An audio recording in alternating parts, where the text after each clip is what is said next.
Boa noite, amigos telespectadores. Boa noite, deputado Gerson Berger. Boa noite, jornalista Pedro do Couto. Que bom que estamos novamente juntos aqui e nós esperamos que o programa de hoje seja do agrado de todos neste finalzinho de semana, de noite também. De qualquer maneira, é um dia muito especial. Nós hoje estamos celebrando Pêssar judaico, hoje foi o segundo Seder, é sábado de Aleluia e amanhã é domingo de Páscoa. Mas daqui a pouquinho nós vamos trazer uma entrevista com o rabino Sérgio Margulis, que abordará o assunto.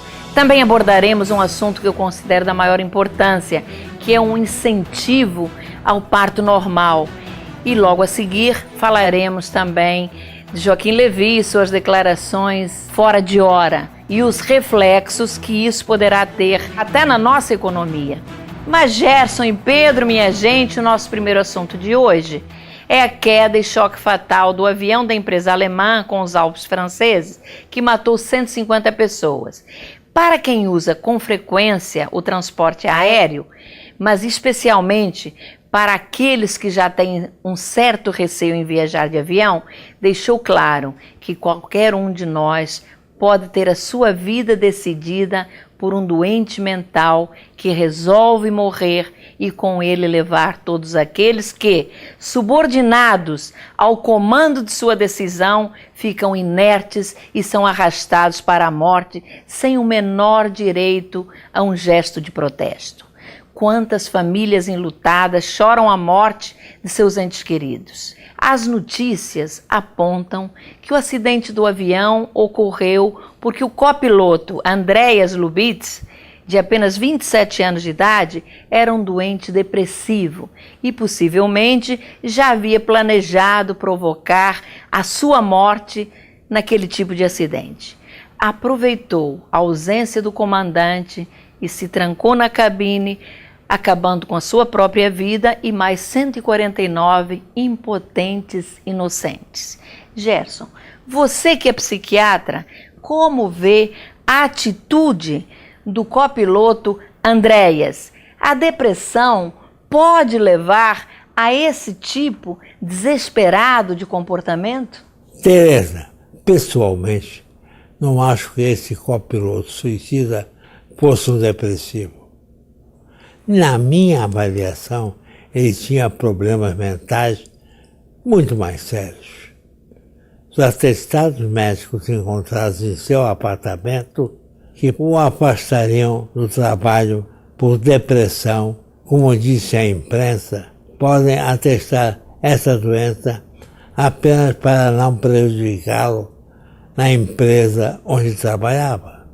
É verdade que a depressão pode levar à esquizofrenia, que é uma doença caracterizada pela simulação por alucinações, quando o doente ouve vozes de comando que podem levá-lo a fazer exatamente o que fez esse piloto. É muito comum o paciente esquizofrênico, quando ouve o rádio ou mesmo assistindo a televisão, achar que estão falando mal dele, e aí vem a voz do comando. Quebra a televisão, quebra o rádio, e ele quebra. Agride o teu pai ou tua mãe, e ele agride. Vi muitas vezes isso em meu consultório. Afirmar que o copiloto André era apenas depressivo, não acho razoável. Até porque o paciente depressivo tem como principal característica a tristeza, a solidão e o isolamento. Andrés era inteligente como quase todo o esquizofrênico, calmo, amável, disputava maratonas. É um perfil pouco provável num paciente apenas depressivo. Uma coisa é certa, as empresas aéreas não podem negligenciar, têm que submeter seus funcionários periodicamente a exames psicológicos e psiquiátricos e com rigor mais severo seus pilotos e copilotos. E nas mãos desses homens estão a vida de centenas de pessoas inocentes e pode acontecer o pior. É o que eu tenho a dizer como contribuição. E outra coisa, essa empresa alemã tinha posse de um laudo que dava ao copiloto como inabilitado para a função, pelo risco que ele representava das suas alternâncias psicológicas. Atestados médicos revelam e atestam essa verdade. A responsabilidade maior, no caso, cabe à empresa, além do próprio suicida, que ao se suicidar levou consigo 149 pessoas que nada tinham a ver com isso. Mas, minha gente, nós agora vamos passar para um outro assunto e vai aí uma informação que eu considero muito importante.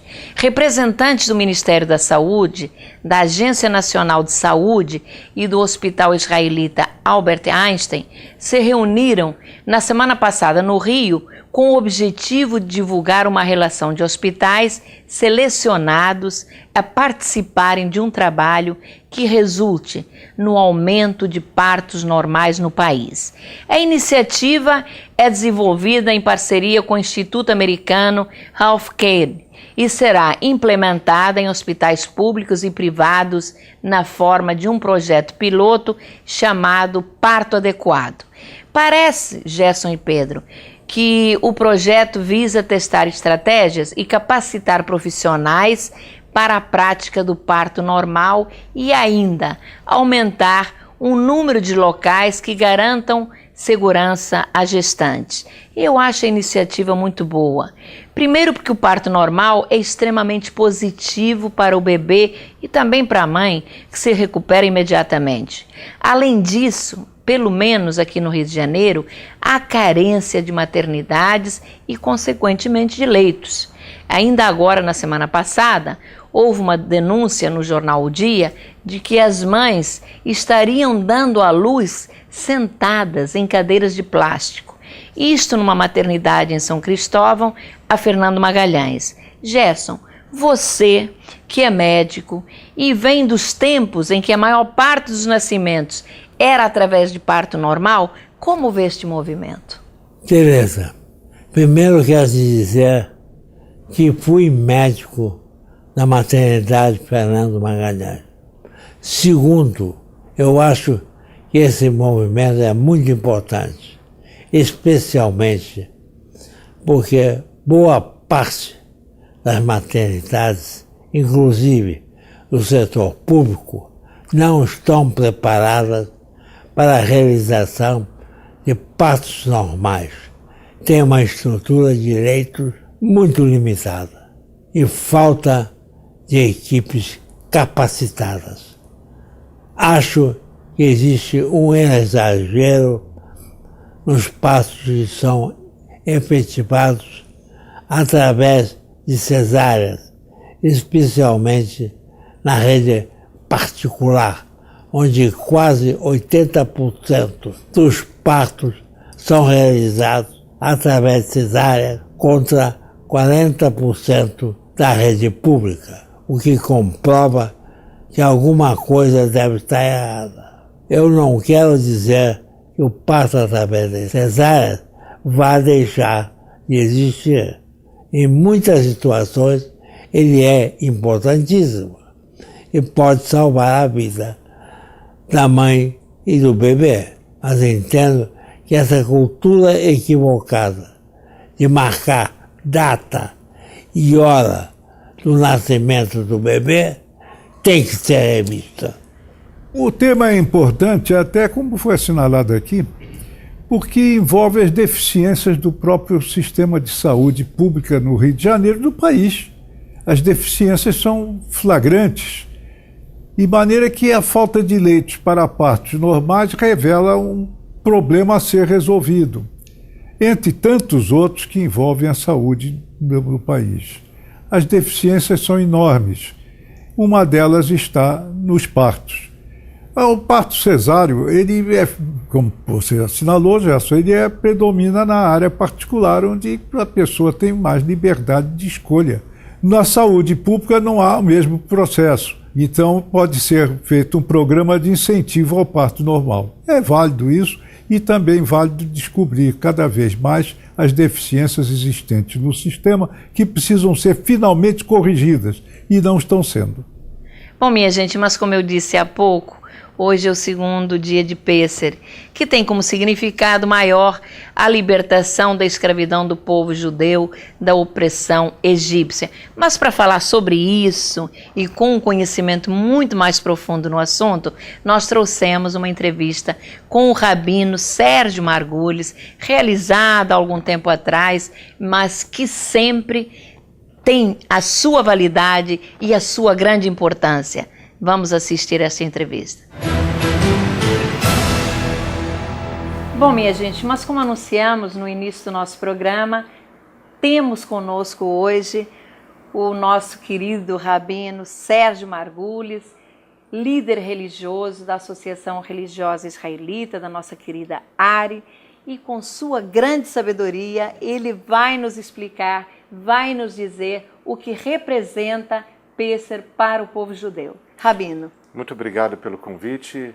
Sem dúvida, uma bela e uma importante oportunidade de explicar o que é essa festa, que é a festa mais celebrada do povo judeu. Ela lembra da luta pela liberdade. Remonta, em primeiro lugar, um episódio histórico, relatado no texto bíblico, precisamente na Torá, como nós denominamos os 5 primeiros livros do texto bíblico. Os judeus eram escravos no Egito Antigo, no Egito da época dos faraós, portanto não vamos confundir com o Egito contemporâneo, salvo a localização geográfica. E o faraó escravizava esse povo. E esse povo, sob a liderança de Moisés, queria liberdade. E Pêssar comemora e celebra a conquista da liberdade, que não veio de modo fácil. Veio através de uma tenacidade, uma determinação, e exigiu posteriormente a fuga do Egito Antigo, a capacidade de percorrer por 40 anos o deserto em direção à Terra Prometida. E previamente a essa longa travessia de 40 anos, o povo judeu teve que se defrontar com o mar.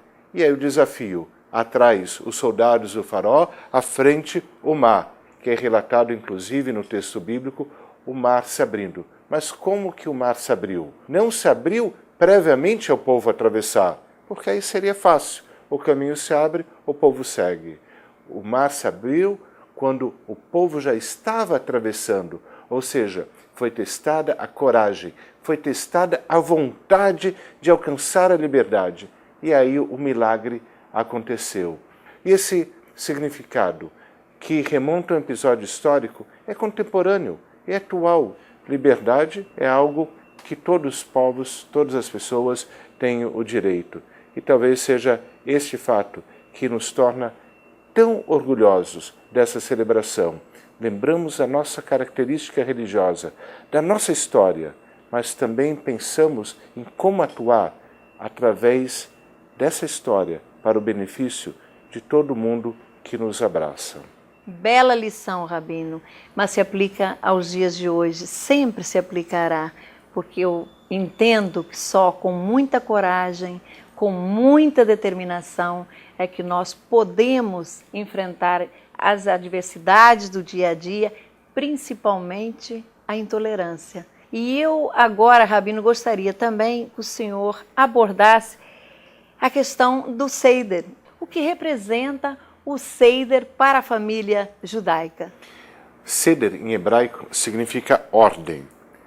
E ordem é justamente o oposto do caos que a escravidão nos impõe.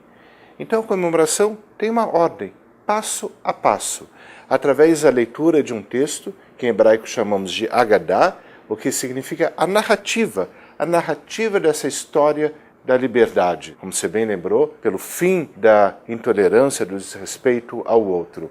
E nós lembramos a história de uma maneira literalmente muito gostosa, ou seja, também comendo. É uma comida que lembra os episódios antigos, como, por exemplo, o pão ázimo, o pão que não fermenta, que é como denominamos a matzá. Comemos em torno da mesa, seguindo uma narrativa em ordem, alimentos que nos permitam incorporar a história. Ou seja, a gente coloca essa história dentro da gente, também com outros alimentos como a erva amarga, para lembrar da amargura da escravidão, mas também alimentos doces, como o que denominamos de haroset, que é uma mistura de maçã com mel e nozes, para lembrar também da vontade de reconstituir a vida com dignidade, com a doçura necessária. Ou seja, é uma festa extremamente importante pelo significado e também pela reunião da família em torno do santuário sagrado que é em cada casa, a mesa de compartilhar o momento juntos. E depois, simbolicamente, abrirmos a porta de nossas residências, convidar o profeta Elias, como chamamos em hebraico Eliyahu Hanavi, que é o mensageiro de uma era messiânica. Convidamos ele para entrar em nossas casas, em nosso espírito, para que depois nós próprios, pelos nossos atos, nossos feitos, nossas ações, nos tornemos também mensageiros e construtores de um mundo melhor.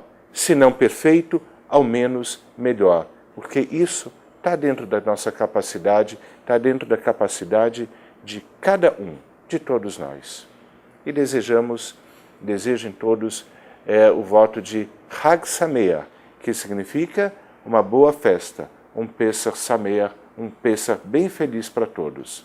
Muito obrigada, Rabino, pela participação no nosso programa, pelas explicações, pela sabedoria. Muito obrigado. E nós desejamos a toda a comunidade judaica um Hag Sameach. Hag Sameach, Rabino. Hag Sameach, obrigado. Muito boa esta entrevista com o nosso querido Rabino Sérgio Margulis e Gerson e Pedro. Este ano, Pêssar, ou Páscoa Judaica, coincidiu em data com a Páscoa Cristã, que também significa passagem da morte para a vida através da ressurreição de Cristo e que também era judeu.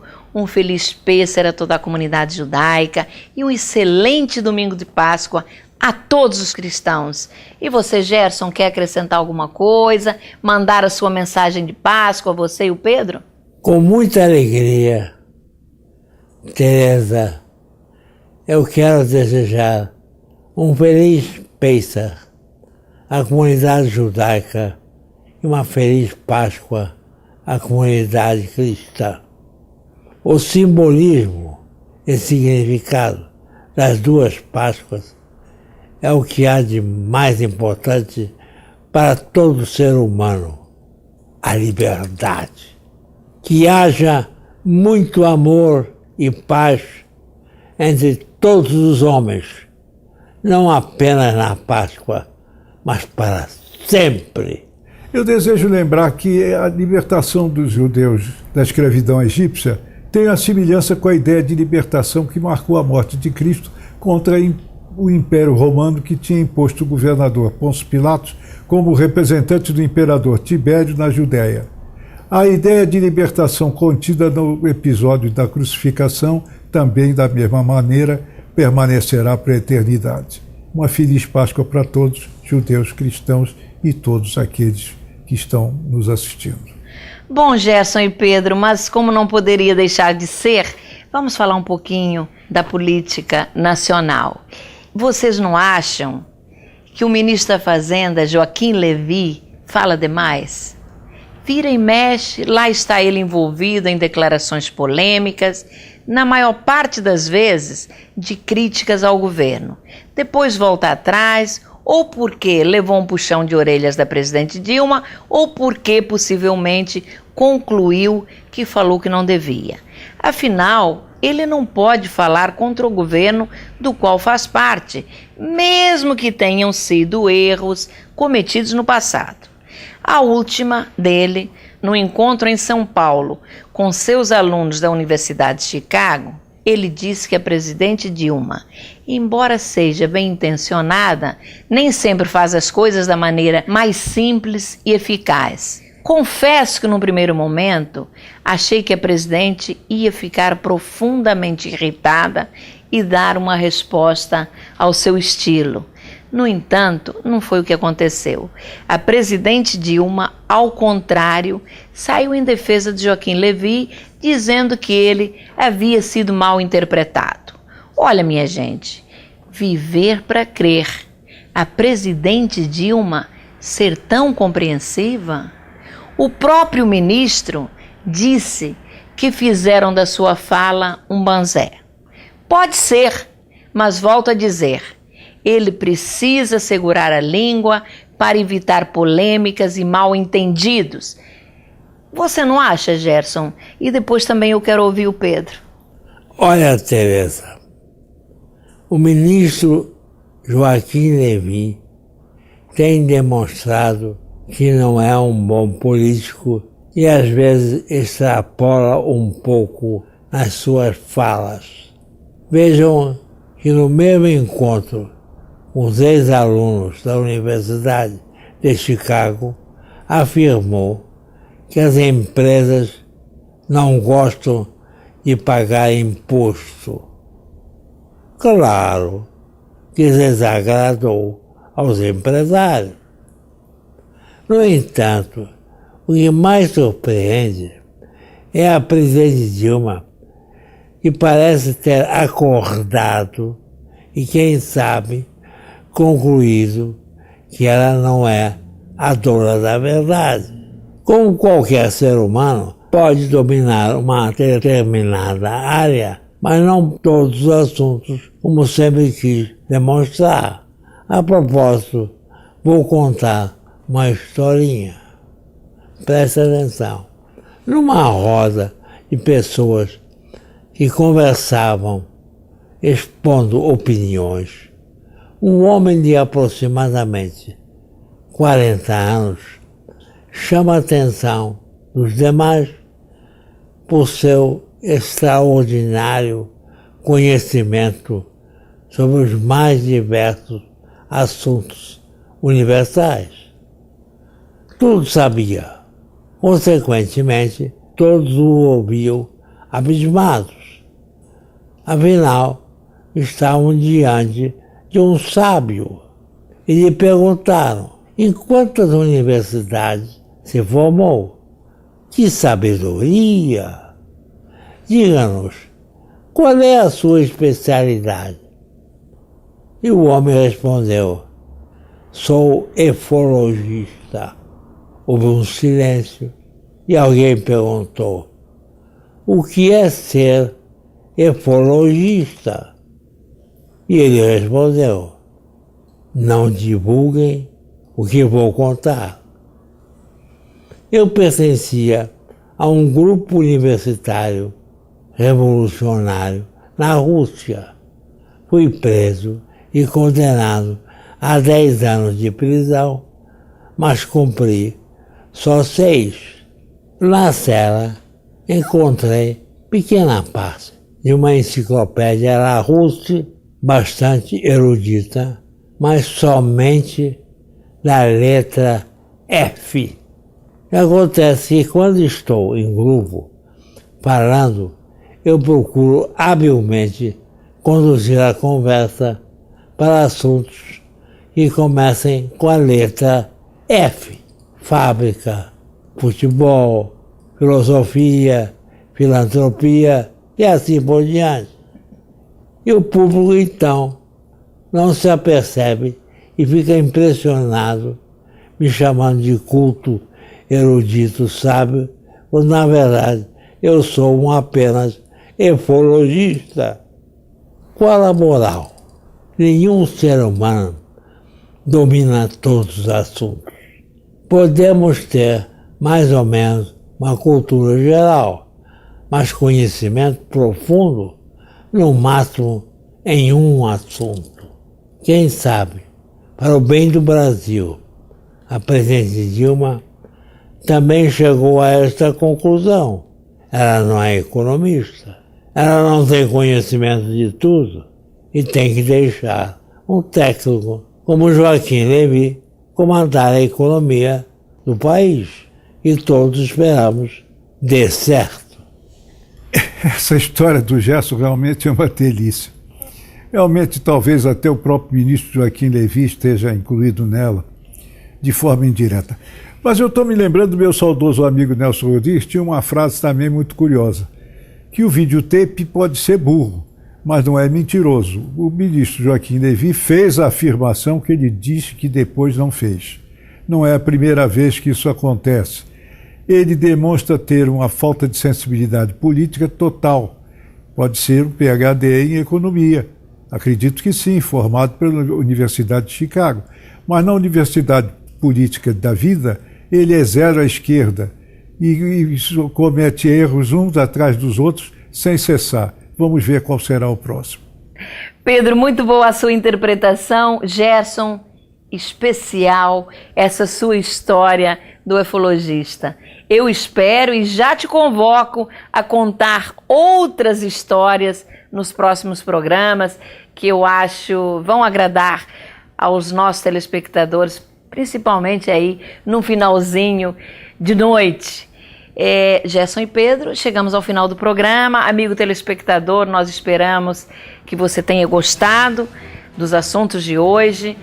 O nosso agradecimento muito especial por ficar nos assistindo até esta hora da noite. Tenham um ótimo descanso, uma excelente semana e no próximo sábado, às 11h30 da noite, vamos estar juntos novamente. Até lá!